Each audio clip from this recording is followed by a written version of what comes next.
Inner Voice, a heartfelt chat with Dr.Foojan. Welcome to Inner Voice, a heartfelt chat podcast. I am your host, Dr. Foojan Zeine. I'm a psychotherapist, an author, and the creator of the Awareness Integration Theory. I'm thrilled to have you join us today, and I promise you to have an amazing discussion with Deb Krier. She is a seasoned entrepreneur with a rich background in communications, marketing, and public relations. A stage 4 triple positive breast cancer survivor and a thyroid cancer survivor. Deb founded Trying Not to Die, Live.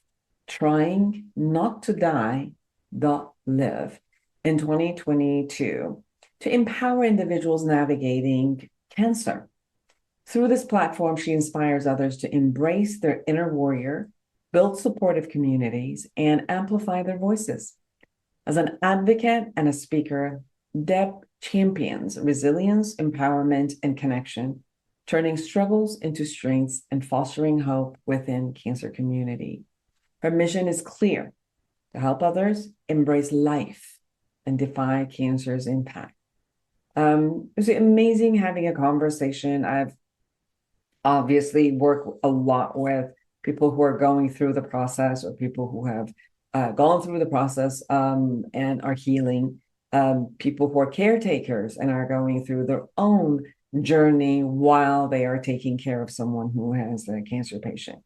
So we talked about what the journey could be like, what are some of the things that are needed for both, how to be with yourself and your body, how to take care of yourself, how to champion for yourself, how to generate support, ask for when you don't need support, ask for when you need some privacy, and all of those. So I hope that you enjoy this conversation as much as I have, and to learn from it and share it with your friends.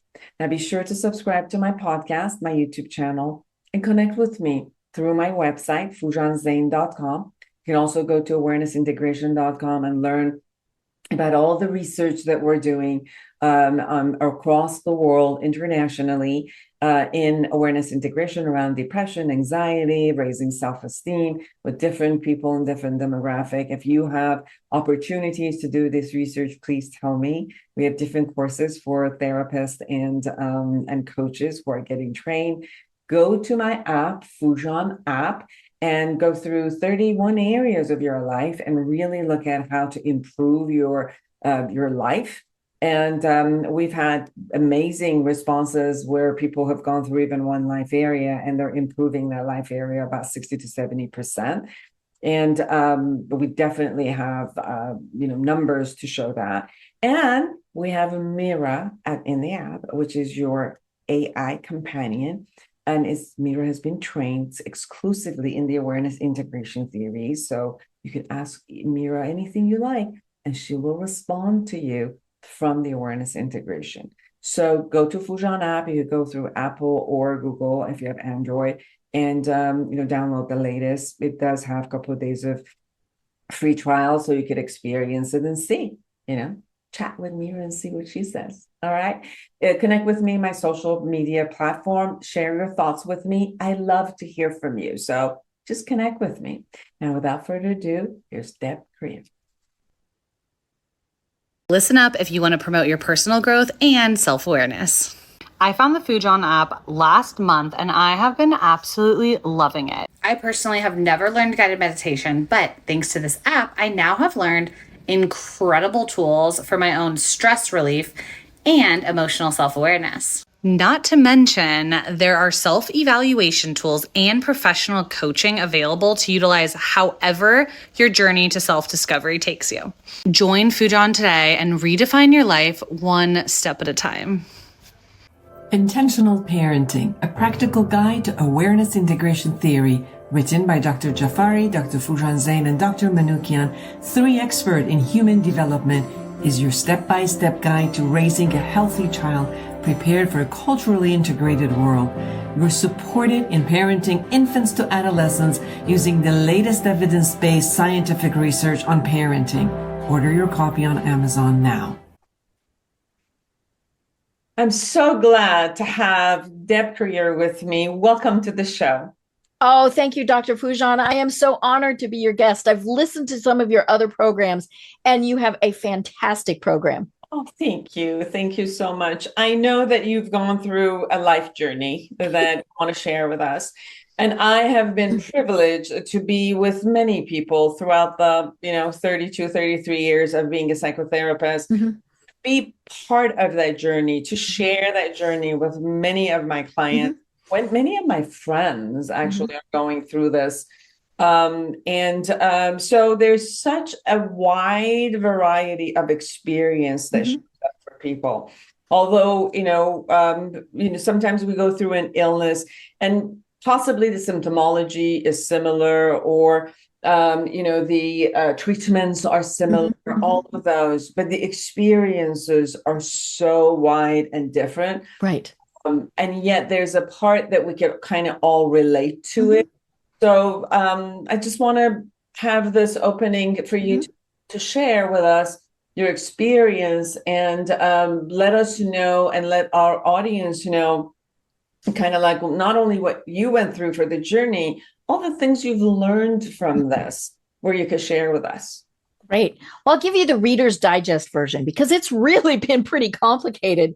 So it started almost 10 years ago, 2015, which is really hard to believe when I think back about everything that I went through. And I went for my annual mammogram. Wasn't even home. And they called and said, you need to come back. Now, I worked for an oncologist and I worked for the American Cancer Society. So I know that wasn't that I didn't smile pretty, right? It was, we found something. But of course, they can't say that. And so I went back, and what I was diagnosed with, the computer found it. I didn't have a lump. I didn't have a bump. I didn't have anything like that. I had microcalcifications, which are these itty bitty specks. Because I, of course, went to Dr. Google, which I tell people, don't do that. I went to Dr. Google and I said, what is a microcalcification? Discovered that women of a certain age have these. Happens when the hormones change in our bodies. And the vast, vast majority of time, there's no problem. Well, I'm special. And so mine had started to kind of clump together. But they diagnosed it at stage 0 and said, we're just going to watch this. Let's not get too concerned about it. I did get a surgeon. She did a couple of biopsies, and those came back negative. But again, we were trying to hit something really pretty small. And then she said, you know what, let's go ahead and pull some lymph nodes. And so I had that surgery, and 8 of 12 lymph nodes were positive for cancer. So I went from stage 0 to stage 3, poof. And it was like, oh, well, this is different. And so all of a sudden, obviously, the whole mindset changed. I was still annoyed. And it was like, I'm sorry, I don't have time for this. And she looked at me like, no, you're going to make time. And so then I did get an oncologist, an absolutely wonderful woman. She is still my oncologist to this day. Saw her last week. And I decided that I wanted to have the traditional approach. I tell people, you have to pick what works for you. Just as you said, everything is different. Every person is different. If you don't think that the traditional approach is going to work for you, then don't do it. And so I was going to have chemotherapy, surgery, radiation. So my first chemotherapy, it was a massive dose. It was 8 different drugs. And I was fine for several days and then not fine. I ended up in septic shock. I got a complication that happens less than 1% of the time and is almost always fatal, because septic shock is almost always fatal. Luckily, my doctors, everybody rallied around. I spent about 7 weeks in the hospital, in and out of various surgeries, in and out of ICU, just kind of in and out. I don't remember a big portion of that time. But as I'm sure, if I talked to somebody at that point in time who was a therapist, they would have said, and even still, that was my brain's way to deal with it, and it was just, no, we're going to focus on the healing. and that's it. And so, then I did have surgery. I had decided to have a double mastectomy. And I decided not to have reconstructive surgery, partially because I'm old. I was like, and I also, I wanted to do both because I didn't want to be lopsided. I didn't want to have to worry about the other side. I got a complication from that my surgeon had never seen, ended up back in the hospital again. You're special again. I know, I'm just always special. And I keep telling me I can be boring. It's okay. I can be boring now. Sailed through radiation, which they were really kind of surprised at because of my fair complexion. I had no visible signs of radiation, and a lot of times people will end up with some anything from what looks like a sunburn to pretty severe burns. Nah, I had none of that. We did try chemo again, a totally different regime, and I had the exact same reaction. Ended up back in the hospital. But this time it was just sepsis. Just sepsis, right? And but this whole time I kept working almost the entire time. I own my own business, and I tell people hospitals and doctors' offices have really good Wi-Fi. Plus, it gave my mind something to focus on, right? And and I absolutely adore my clients. I have a marketing consulting firm, and they said, "What can we do to help?" It was not they had no hesitation. I, kept going merrily along. My body has had more issues because of the septic shock than because of cancer. But along the way, in these last 9 years, I did, and so actually my technical diagnosis has now become stage 4 metastatic triple positive breast cancer, which is not good, but it has not reared its ugly little head in 10 years. And 10 years is kind of that magic mark, right? So I got to get through several more months and then I can breathe again. But I did develop a little basal cell carcinoma, which is a lot worse than it sounds. It's a little skin cancer. They zapped it. All good. But 2 years ago, I also developed thyroid cancer, which may or may not have been... Yes. Your cells are very active. I know, those little buggers are just doing stuff they're not supposed to. And so, I discovered that thyroid cancer is always a primary cancer. So it was not a spread of the original breast cancer. I don't know if that's good or bad. I mean, it's just, but it could have been. I do have a family history of thyroid cancer, but he also said radiation might have been part of the issue because the area that was irradiated was my throat. And so, had my thyroid removed, caught that really, really early. There was no lymph node involvement, nothing at all. I see that doctor who I adore every year. I mean, I'd see him more often because I like him. But, it's just been a journey. And all along, though, I tried to keep my sense of humor, tried to stay upbeat, but it's been a challenge. I mean, I had a surgical procedure in December.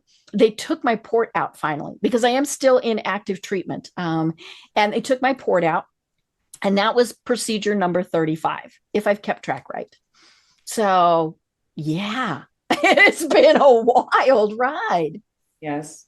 It has been, and it seems like one of the biggest concept about this, right, is what you said about the positive angle of looking at things, constantly just concentrating on getting better and the recovery and what you need to do. But there are, there's even the psychological ride is very bumpy. I think the first time that anyone has stated that you might have or you have it or that you are diagnosed. There's an experience that people go through. I remember, I got to tell you this. I was 15 years old, and talk about bedside manner of the doctors. So I was 15, and with one of the pap smear, I got the cells growing. So the doctor says, and I'm an immigrant, so I was here alone. And I had just gone to Arizona State University. I wasn't even at a boarding school. I was just me at 15 alone here. Wow. So the doctor said to me, So he's on the phone with me and he says, you have to come back for this result. And I said, okay, don't come alone. Do you have any parents to come with you? And I'm Oh, like, anyone older than you to come with you? I'm like, no, I don't. He says, well, then bring a very good friend. I said, okay. So why? I'm with me and we're sitting there and, with just this bedside manner, I'm scared now, like what's going to happen? So he doesn't even look at me. He looks at my friend and talks about, the possibility of this being cervical cancer and all of that. I'm sitting there like bawling. The only thing I'm thinking is I'm dying. I'm not going to ever have children. What's going to happen to me? And, and it wasn't any of that, but it was more like the first time that I had conversation about this. Right. And then, sitting with my clients, and there's been, I also had the calcium, and I was tagged like, okay, I'm a endangered species now. I'm tagged. So there's been a lot of these conversations for me where I go in and they're like, and then there isn't, and then and there isn't. And so I sit with me and my clients where at one point you have to face the conversation of death almost changing. And then, okay, we'll go through that. And then we shift into, well, I'm here and I'm going to only focus on this now. Right. And there's a emotional process that happens through that, facing in the inevitable concept that at one point we all have to face of death, because somehow cancer immediately brings. It panics you. Right? And then come back and kind of like, sometimes people have to convince themselves. The other side of this, which is interesting, is I've worked with many clients who had a lot of depression. Some of them had severe addiction and depression. And part of our work was that they consistently wanted to commit suicide. And part of our work was to keep them alive. Right.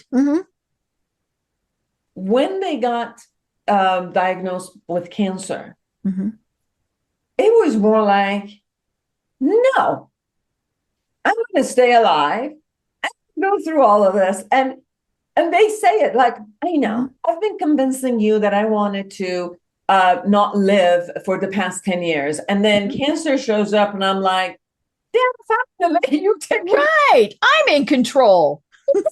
I'm survive. So this is fascinating in how we deal with this illness. Right. And it definitely strikes fear. Even if it's a simple basic diagnosis like my skin cancer, because everybody knows somebody who has died from cancer, and especially when we start getting older, right? And so we just automatically assume it's a death sentence, and obviously the vast majority of the time it is not. Something else is we die of old age, whatever it is, heart attack, hit by a bus, whatever it is. But we just, there is something about that cancer diagnosis that is just absolutely terrifying. And I think, especially as women, when we're doing what we're supposed to do every year, we go in and we have our pap tests, we have our mammograms, all of those things. And even when there's been absolutely nothing that has given us something to think about until we get those results, we're kind of holding our breath, right? And, and I think that's one of the things that is hardest about all of this is, there's a lag time. And, God bless them all. It's everybody, they're overwhelmed, overworked, understaffed, all of those things. And some results just take longer to process. And so, even when I have tests now, sometimes it's a week before I get the test results. And that entire week, I'm thinking, what if? What am I going to do if it's come back? And then there are times where I'm just quite certain that the doctors are, they don't see a concern. I went in, I mentioned, my thyroid cancer. So I see an endocrinologist for that. I have lots of doctors. And like, Special. pardon me? Because you're special. Yes, because I'm special. And so, I was due to have my annual check with him. And so he had ordered an ultrasound, and she's doing the ultrasound, and she focuses on one point a little longer than normal, right? So then the little gremlins in my brain start going. And then I got, the results. And I like having my test results online. I don't like that we get those results before the doctors can talk to us, because the ultrasound results said there was a new lesion. I love that word, right? That just sounds really spooky, scary. And it hadn't been there the last ultrasound. And also I had a PET scan late last year and it wasn't there. So if this was something, it was something that was pretty fast. So I immediately get in touch with my endocrinologist. He text messages. He loves doing that. I mean, I don't think I've ever had him go more than 4 hours without responding to me. It's amazing, right? And he very calmly says, I see the results. I think it's probably more that you have a small throat infection, just something going on. And let's wait. He said, I'll talk with you when you come in for your check, but we'll redo the test result, or we'll redo the ultrasound in 6 months. And my response to him was, I'm sorry, that's not acceptable. I want the needle biopsy. I want it now. And it's as scary as it sounds. And I said, I'm, not doing this. He, of course, came back calmly and rationally and said, let's talk about it. And I happened to see my oncologist the same week, and I waved all the test results at her, and she looked at it and she said, I agree with him, but this is really bothering you, isn't it? And I said, well, of course it is. And she said, okay, I'm going to send you to another doctor. And I saw another doctor within a week, and he was wonderful. He did the ultrasound in his office, and he said, whatever it is gone. And he said, I don't need to see you again. And he said, and then he was cute. He said, I'm very, very good at this. You're okay. And, but yeah, that we're going to wait 6 months. No, and it was funny because I did see my endocrinologist in person last week. First thing he did was apologize. He said, I am sorry. He said, I totally forgot your history. And I responded with the standard answer. And he said, I shouldn't have done that. That's why I like him, and we'll repeat the ultrasound in 6 months, but there's nothing now to be worried about. It was more, let's just make sure. Things I'm hearing from you is to make sure that you advocate for yourself. Oh, yes. Yeah, you absolutely have to. We do go to experts, and obviously they're the experts, but there's also knowing that we know our body, and, we have our own our body, and responds to us and says things to us. We need to also trust it and advocate for ourselves in the medical industry. And there's that many of them just see, people become desensitized. If you're a doctor, you might become desensitized, and they're just normal stuff. You're not desensitized. This is your body, and it's your responsibility to take care of yourself, and you have to move forward with that. You've talked about these, like the I'm fine syndrome. Can you bit about what you mean by that? Sure. Well, I see the word fine as one of those 4-letter words that starts with F, right? The ones that we can't say when we're on, because it's our standard answer. If I say, Dr. Foojan, how are you doing today? You're going to say, I'm fine. Our doctors ask us, our friends, our family ask us, and we say, I'm fine. We're either fine to me is kind of that middle ground. But we always answer, I'm fine. And we can be ready to go out and run a marathon, or we can be about ready to keel over. And we're still going to say, I'm fine. It's okay to tell the person at the grocery store, I'm fine. Nobody else should we ever give that answer to. And if a medical care provider, and I tell my medical team, if I ever say I'm fine, it means there's a really big problem. I always say I'm hunky dory. And they know if I don't say I'm hunky dory that there is an issue. But yeah, we use fine to cover everything, right? For people who are married, I love this. I see this on Facebook every once in a while.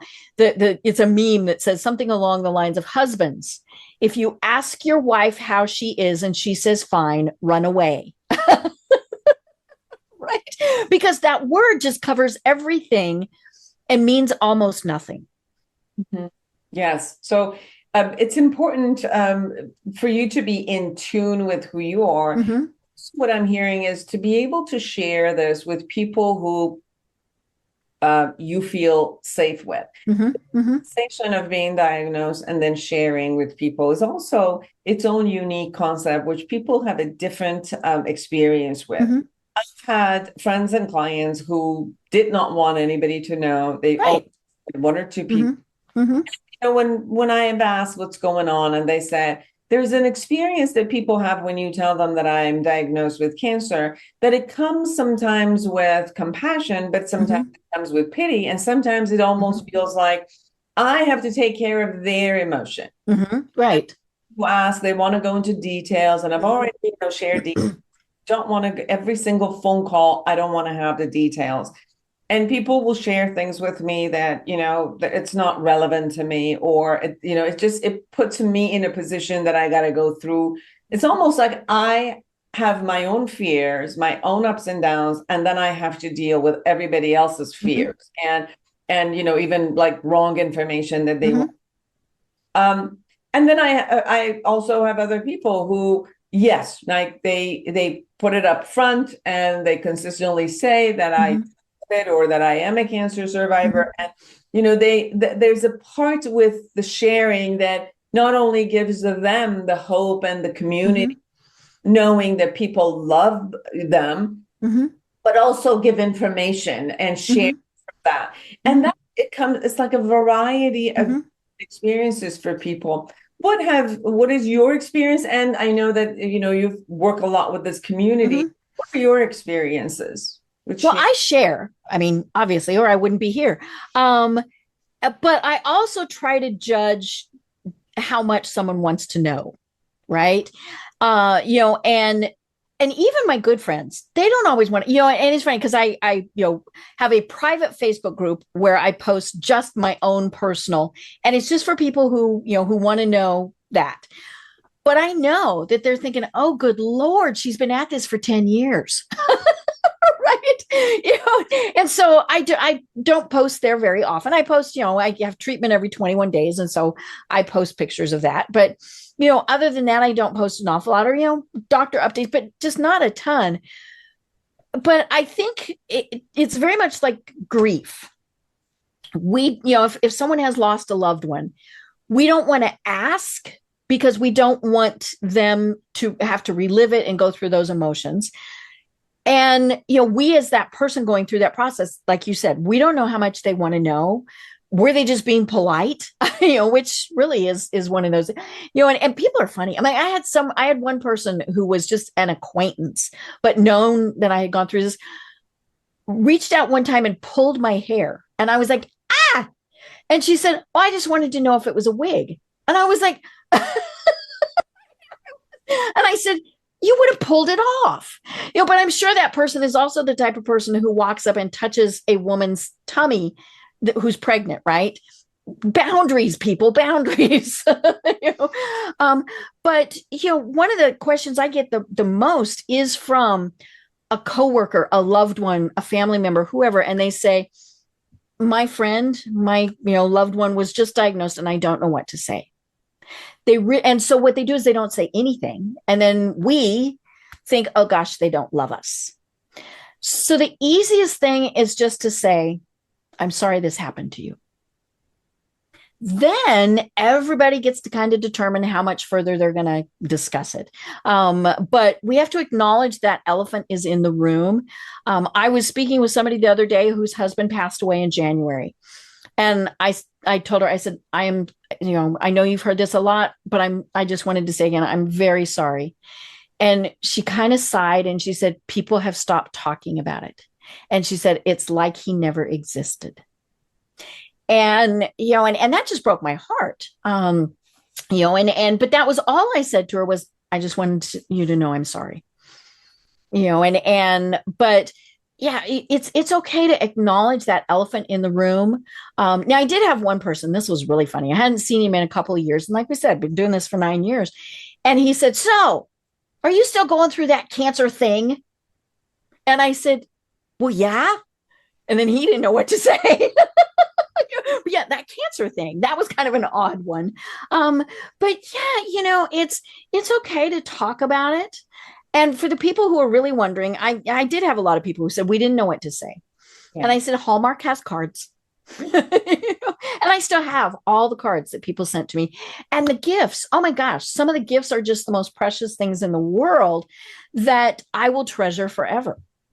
There are times that, we have friends and family who possibly live with us or are very close to us, and they can come and support.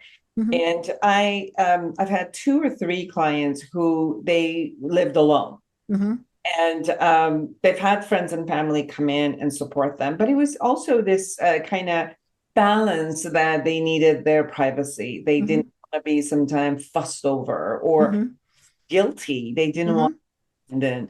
And they always felt like, if I'm going to right after chemo or some of these times, which is really hard for me, that I want to accept and receive their love and care. But also this part that sometimes it becomes too much. And they want to love me, but there's like constantly asking me, doing things and telling me, it's almost like feeling being controlled at one point. So there's also this balance of knowing that as caretakers or loved ones, to actually just ask and respect in what it is that the patient at that moment really and wants. And it's important through some of the time, which possibly the person just coming out of surgery or the second or third day of a heart or something, for people to be able to be there for someone, but to literally ask, what is it that it's needed? We have friends who are great at caretaking, and we have friends who are amazing at making fun and have fun. Yes. And both of them are important. Most definitely. Possibly we could ask the people who care for us beautifully to come in at certain times that we really need physical care. There might be other people who are not really good at that physical care, but afterward that I need to lift up and experience the humor and not be, a cancer patient. Yes. To be able to kind of like have a break from this and laugh and sing. Well, and laughter heals us. Yes. Yeah. So it's important for people who are listening to us who might have a loved one to go this, to be okay with, I'm not a person, I'm working all day, I'm not the person who can come in and support you physically, but I can call and just have fun. I have one friend who has been diagnosed with, and she's going through the chemo.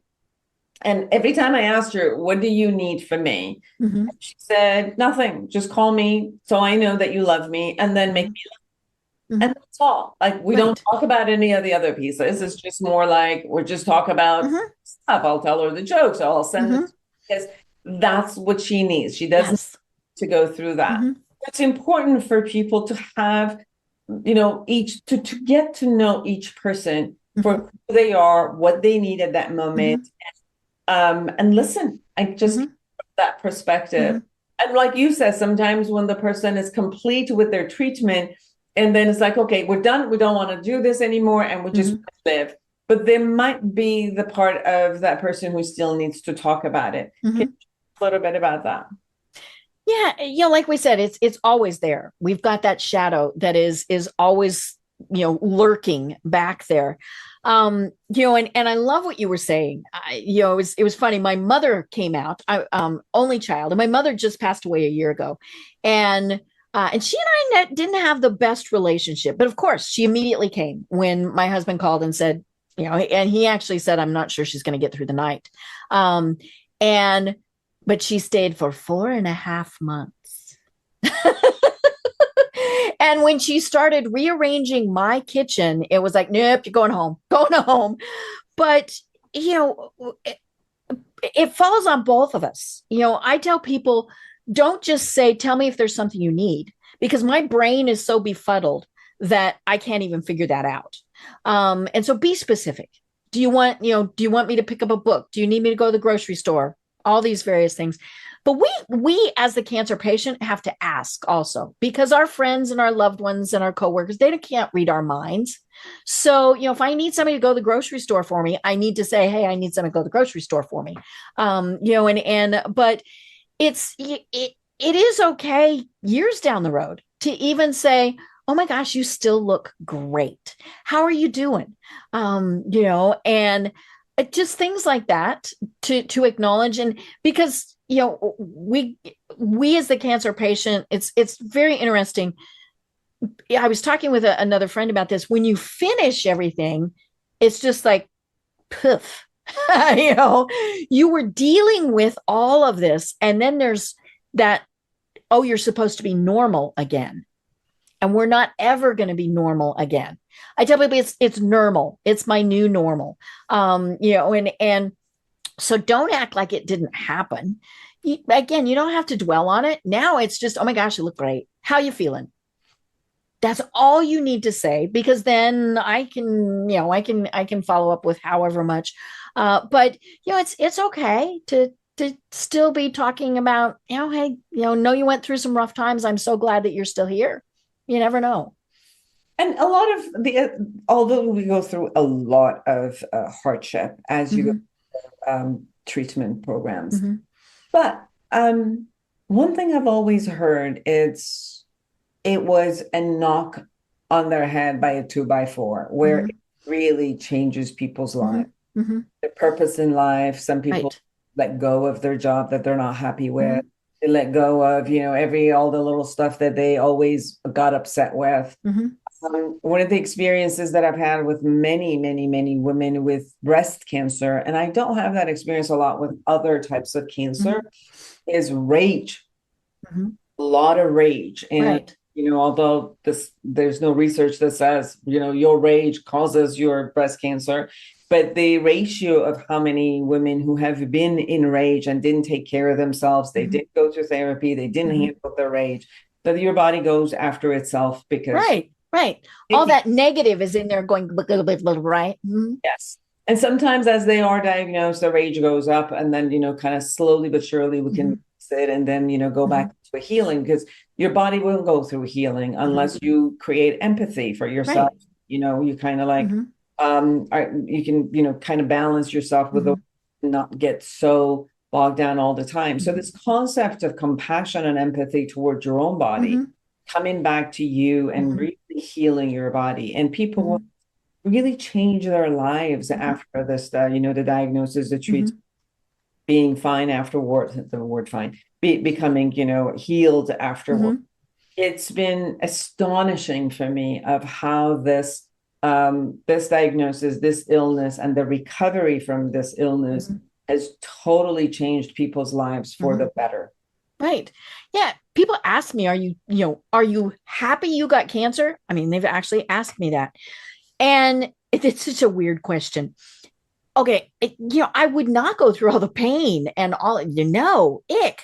I'm hollow inside. I've had so many surgeries, all sorts of things. But it's like you said, I've come out of it, or am coming out of it, or wherever I am in that process, with a different outlook. I don't want the toxic people around me. I scroll past those icky things on Facebook. I don't feel like I need to respond. I don't watch the news. I know what's going on in the world. I don't need to watch the news. Take walks. One of the things I really try and do is tell people I love them. Now, obviously, it has to be real, right? But don't let people. They need that as much as we do, and so I like to think that all of this has changed me for the better.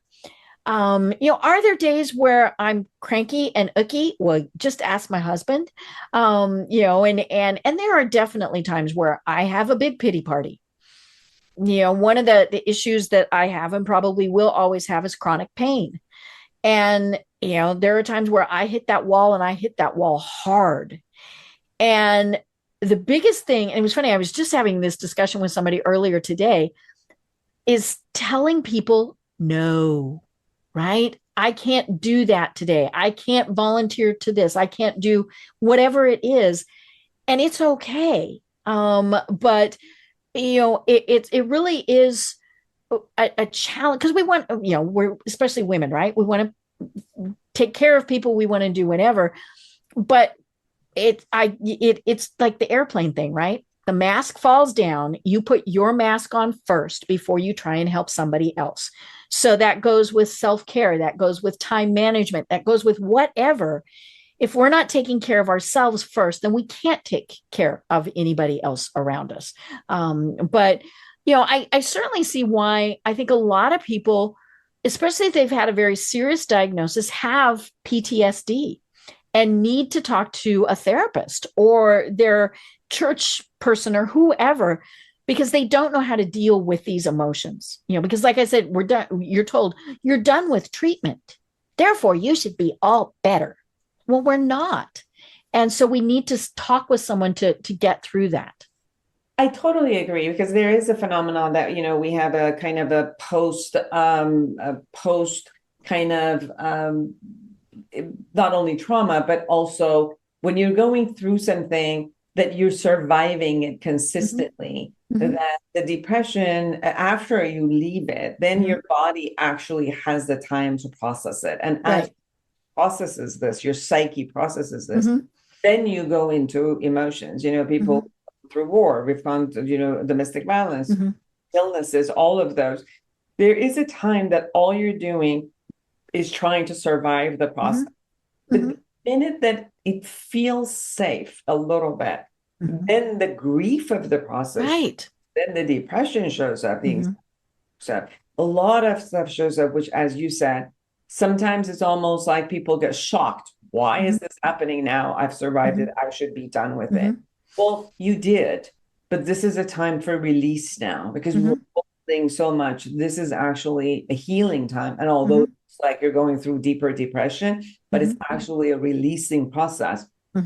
You're right. If people don't know about this process, they get freaked out about it. Everybody around you gets freaked out about it. So, thank you for sharing that yes, people do need to know there is a process. It's a psychological process and a release process after we are actually doing better. We're coming kind of to the end. Is there anything we haven't shared that you really, really want people to know? Well, again, thank you so much. This has been such a great conversation, and I hope that we get to do it again. That'd be great fun. I did start, it's an initiative. I don't know if it'll ever be a nonprofit or anything like that, but it's called tryingnottoDie.live. And the name comes from the fact that when we get something like this, we get so caught up in trying to not die that we forget that we really have to live, right? And whether it's 5 days, 50 years, whatever it is, we need to be living our lives. And so that is the website URL, just tryingnottoDie.live. We've got a great online Facebook community, so the links are there. But it's a place for us to support anyone who's going through this journey, whether they themselves have cancer, and I call those people warriors. I tell people, you call me a patient and I really make a face at you. But our tribe, right? Our tribe of people who are around us, because sometimes they need more help than we do. I can't imagine what caregivers go through when they see their loved ones going through what we go through, because a lot of times they cannot help. And I tell people, people say like, oh, you're our hero. No, our caregivers are our superheroes, because they're the ones who, if we didn't have them, we couldn't have made it through. And talk about PTSD. A lot of the caregivers do gain PTSD. Oh, all I have to do is make a pain face, and my husband's like, what? And I hate that. Yes. So it's beautiful that you've created this community for the warriors and for the caretakers and everyone. And it's important to go to the support groups in different ways. Sometimes when you're going through the process, you need that version of the support group. Sometimes those support groups, they're people who have been healed from this, and they create hope. Sometimes they share with you and you get ready. Like a lot of people I talk to, they're like, the doctors won't tell us that I'm going to go through this process with the chemo because they're, and then it was like, why didn't you tell me? It's like, well, I mean, you know, I don't want to scare you, but Right. but sometimes it's easier to share, get it from other people who've gone through it, and they're making you feel better. They tell you what to do, what to eat, what to eat, and you know, they prepare you for the process that, you know, for the next couple of days you're going to go through hell. So Right. you know, take care of yourself, and just to be with people who've gone through the process and share. And as you said, for caretakers to also go through, you know, different support groups. Now, find the one that fits you. Find the one that you feel comfortable with. Find the one that you know, you're going to feel connected. And definitely, you know, come in with the special, like you said, an online group that you could be with, and you know, feel that you could be with that group. So can you share how they can find you and the support group and be a part of that trial? So if you go to tryingnottodie.live, there's all the links that are there. And so you can find the Facebook link there. There's links if somebody wants to chat with me. I've got links to my calendar on there. You can find me on social and I'm only on Facebook and LinkedIn. I don't do the others because I would go down those rabbit holes and watch too many cat videos and never come back out. Right. But if you Google my name, or if you search by my name on LinkedIn or on Facebook, I'm the redhead that pops up. I think there's only 3 of us in the entire world with my name. And so it's pretty easy to find me. Beautiful. Thank you so much for taking the time. Oh, thank you.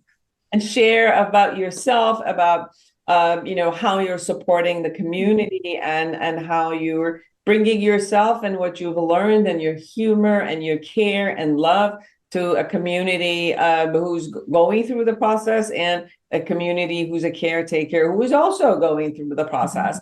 And as you said, this isn't the kind of a never ending, although you might be healthy, but the conversation impacted your life and people around you. And there is this conversation of, will it be back? Will it be back? So that kind of fears, you know, the anxiety is always there. So there's a beauty in coming together and experiencing that as a tribe together and together. So thank you for sharing this and taking care of yourself and everyone. Well, thank you for all that you do to help everyone on this journey. Thank you. And for all of you who are out there, create an amazing life for yourself and everyone around you. And until next week, bye-bye. Are you a psychotherapist looking to enhance your practice? The Awareness Integration Therapy developed by Dr. Foojan Zeine is a comprehensive guide to the principle and techniques of this powerful therapeutic approach. Join the growing community who have elevated their practice and expanded their skills by embracing Awareness Integration Therapy and witnessing its life-changing impact. Order your copy on Amazon now.